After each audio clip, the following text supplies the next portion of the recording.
What's going on, everybody? This is Dennis, a team member here at Streamcore Productions. And today I want to talk to you about something that is extremely important.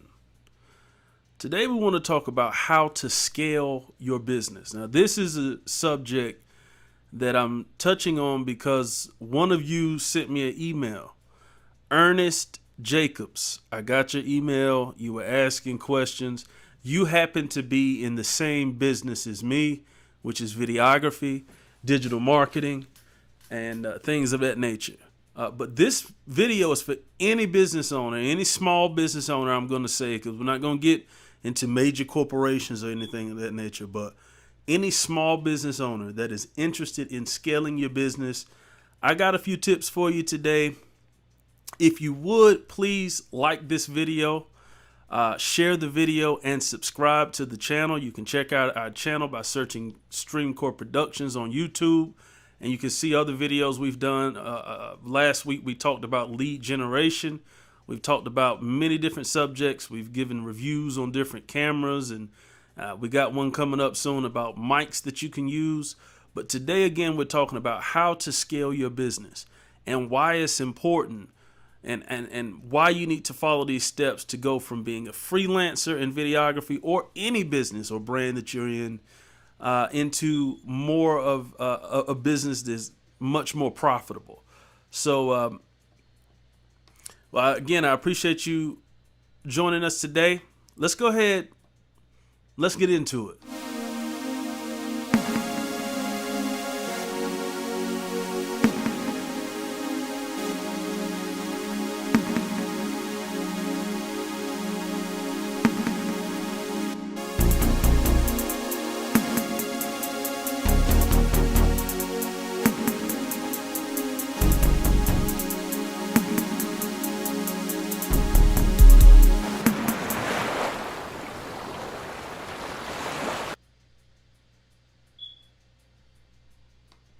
Okay, so we're back. Now, again, this method for those who are trying to understand how to scale your business is going to be, I guess it could be basic to some depending on what level of business you're on. I'm going to use my business as the model. Now, I'm not going to use my exact numbers, but I am going to throw some numbers out there so we can all have perspective on how things work.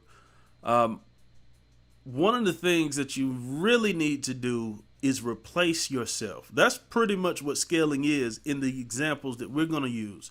Now, I know there are other ways to talk about scaling, but that's what we're going to start out, again, dealing with new business owners or small business owners, is trying to replace yourself.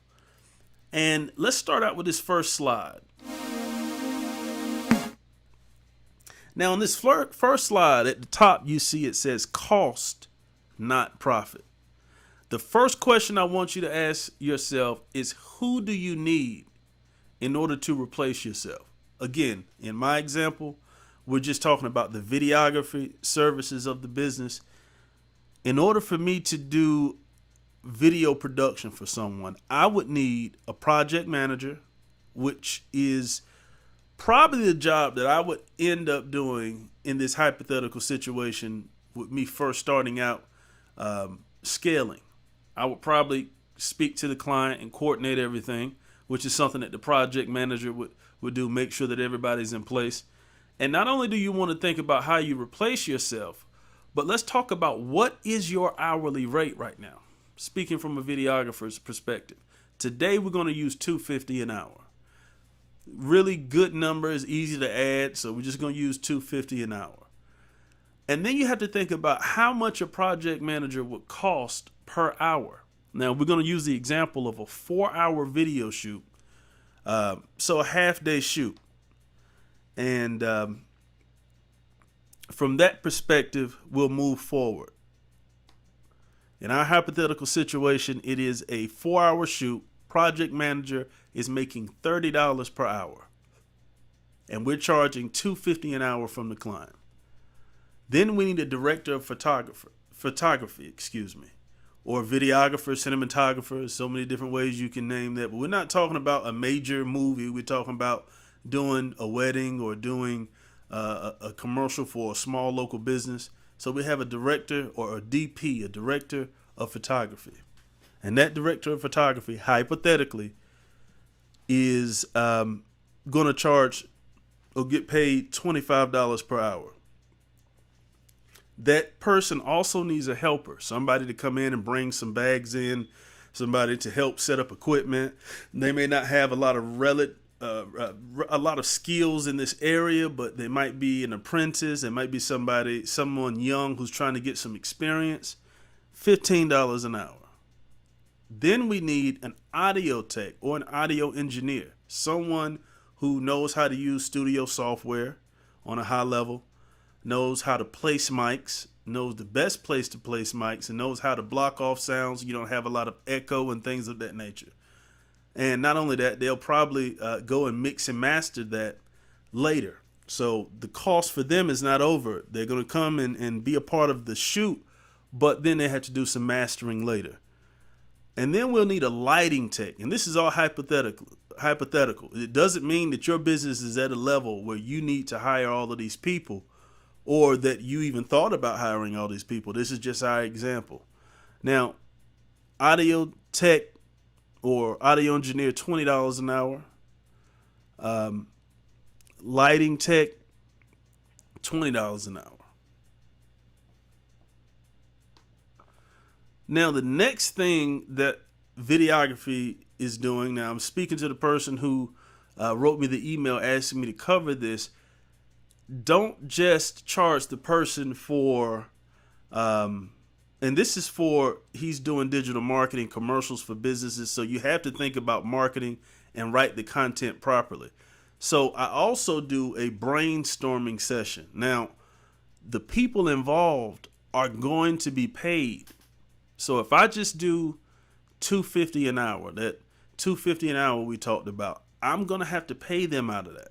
But all of this cost and time, it should be passed to the client. So let's say, who do we need at the brainstorming session that happens before we even show up to set and we start pitching ideas to the client? We need a project manager, $30 per hour. Now, in this example, I'm only doing somewhere around 6 hours worth of brainstorming, hypothetical situation. Director of photography, the videographer who can kind of, we're bouncing ideas around and they say, yeah, that's possible, but we need this particular equipment or we need this type of angle. And this person is used to getting shots and setting these things up, so they should be a part of that conversation. And then let's talk about a content writer who is going to really come up, or someone who understands marketing and how to say things properly and what not to say, right? Someone who has those particular sets of skills. That person, hypothetically, $25 an hour. Now, 6 hours total, if you add all of that up, that 180, 150, and the 150, you get $480. Now, how much are you going to charge that client? Now, if we only charge $250 an hour, and we did, and let's go back to the first slide, because there is a detail that I missed. Now, we're doing a 4-hour shoot, but if you're doing good business, you're also going to pay your clients, pay your employees, for the setup and the breakdown. So it's a 4-hour shoot, but we really have around 5 to 6 hours of service to deal with. Why? It's going to take about an hour to set up and an hour to break down. Now, if you're not paying, that's just something I do. Not all businesses do it, but I know when I used to work for people and they didn't pay me for my extra time, I really didn't want to work for them. So it's a really wise move to pay them for the whole time. So you have to keep that into consideration, or your hourly rate won't be set right and you'll be losing money. Okay, so let's go back. Brainstorming is $480 total. And this, again, at the top, cost, not profit. This is how much you're going to pay the people that work for you. So how much should you charge them? We'll get into that a little bit later. Now this next slide, again, cost, not profit. Now we're looking at the brainstorming and the day of service.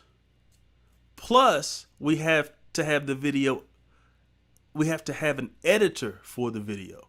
And hypothetically speaking, this person is making $25 an hour and they're going to spend 12 hours on editing. So $300 on editing. Now in videography, what you'll find is that most people do a half day rate or whole day rate, and then editing has its own hourly rate. So in this example, we're going to say that we're charging $50 an hour for editing, and we're paying this editor $25 an hour. So what that means is we got to pay them 50% of that money, and then that means the company is going to make $300 off of that editing. So we look at the brainstorming session, which I have quoted at around, let's say $800 for the brainstorming session. We pay $480 out of that, plus the $600 for the day of shoot, the shooting day, with 6 hours considered for pay, even though it's a 4-hour shoot, for the breakdown and the setup. $600 of $250 an hour, 4 hours, means that the company would make $400, plus the $300. I know I got an equal sign there, but plus the $300 means that total cost as of right now is $1,380. These are all things that you have to consider. Now, again, this is a basic understanding of it, so there are other things that you have to consider, and we're going to talk about that briefly. But again, and we'll talk about why this is so important to look at these numbers this way while you're scaling your videography business or any business. You can take these numbers, and again, I keep saying that these numbers are rough estimates. It really depends. Again, this is not what we pay, but it really depends on the area that you're in. If you're in some small town and it's a whole lot of small towns and small counties around you, and the average salary, the average wage in the area is somewhere around $35,000 a year, then these numbers might be just a little bit lower, right? But if you're in San Francisco and $150,000 is not a lot of money out there, it's not outstanding, but it's great in many other places in the country, these numbers are going to be a lot higher. So this is why I'm just throwing nice, clean numbers out for the most part. So now, again, cost, not profit. What does it cost you to do the job, and what do you have left over? So, brainstorming plus day of service. $800 for the brainstorming session. Day of service, we made $1,000 at $250 an hour with 4 hours, half day shoot. Editing, $50 an hour with 12 hours of editing. Total charge to the client, $2,400 for a 4-hour video. The cost was $1,380, and our profit is $1,020. Now, why is this important?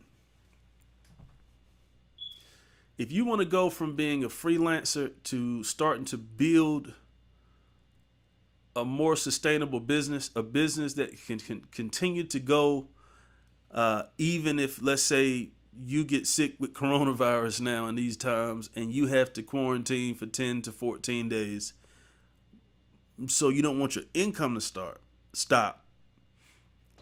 These are things that you need to think about. Now, what would you be doing?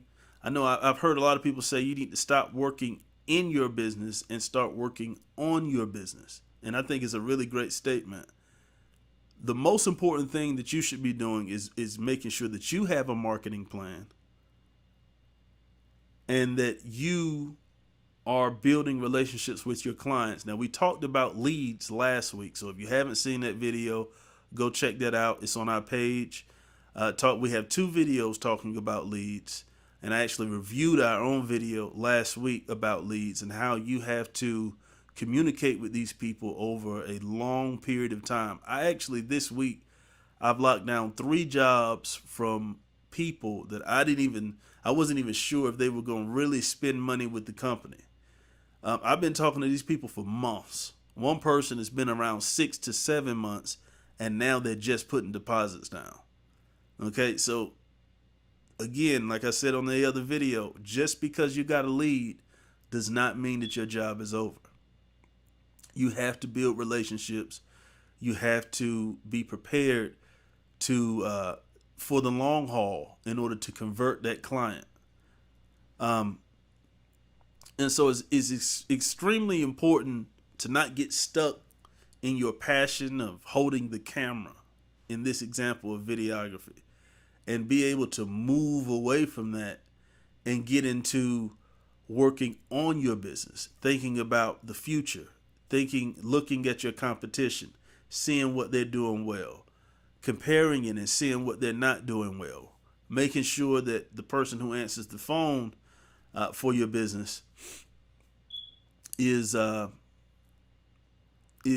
collecting information, because a lot of times you'll talk to a client and they might be a little hesitant because of people they've dealt with before. All the information and those conversations, there should be notes on those things, and you should review those notes so that you can kind of fine tune your business. I love checking on my competition in sometimes to see exactly what they're doing and what they're not doing, what they're doing well, what they're not doing well, and really paying attention to horror stories that I've heard from the clients so that I can make sure I can set myself apart. Let's go back to this particular slide. Now at the bottom we see profit, right? But if you have a business, that's really not your profit. You have taxes, you have overhead. Again, I just mentioned the secretary, somebody who answers the phone who's probably making $15 to $20 an hour. You need multiple jobs per week. But one thing about marketing is if you don't keep the pedal to the metal, later down the line, you will find a gap in your business. You should get up every day in your business and search for leads.